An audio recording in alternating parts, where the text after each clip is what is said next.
It was the kind of morning where everything felt wrong from the start. The alarm had gone off 10 minutes late. I'd spilled coffee on my notes. And the weather outside was that kind of gray that made the world seem muffled.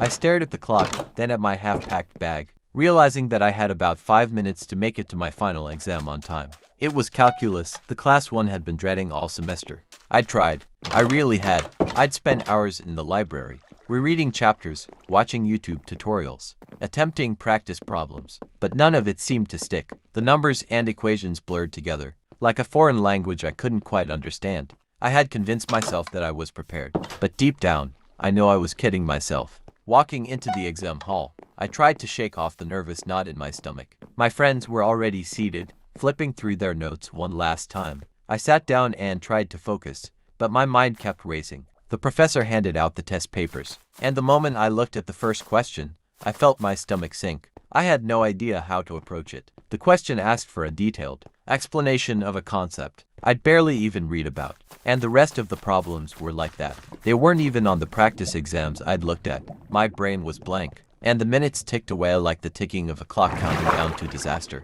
I took a deep breath and tried to move on, but every time I turned the page, the next problem felt even more impossible. It was like standing in front of a brick wall with no way over or around it. I tried to think back to all the study sessions, but my memory was a fog. By the time I finished, or rather, gave up, I was exhausted. I handed the test to the professor, feeling the weight of failure press down on me. He barely looked up as I left the room, his eyes scanning the next paper. Later that day, I checked my grades online.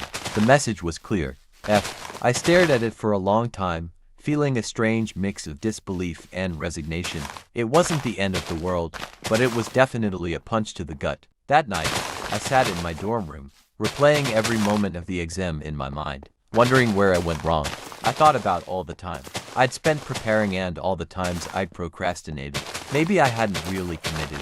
Maybe I hadn't believed in myself enough. Maybe I was just trying to coast through something that required more effort than I'd given. In the end, I decided not to beat myself up too much. Failing was disappointing, sure, but it wasn't the end of the road. The next day, I walked into my professor's office and asked for help, vowing to do better next time. I wasn't going to let one bad exam define me. And maybe that's the hardest part of failing, letting go of the perfectionist in you, and learning to pick yourself up when everything feels like it's crumbling.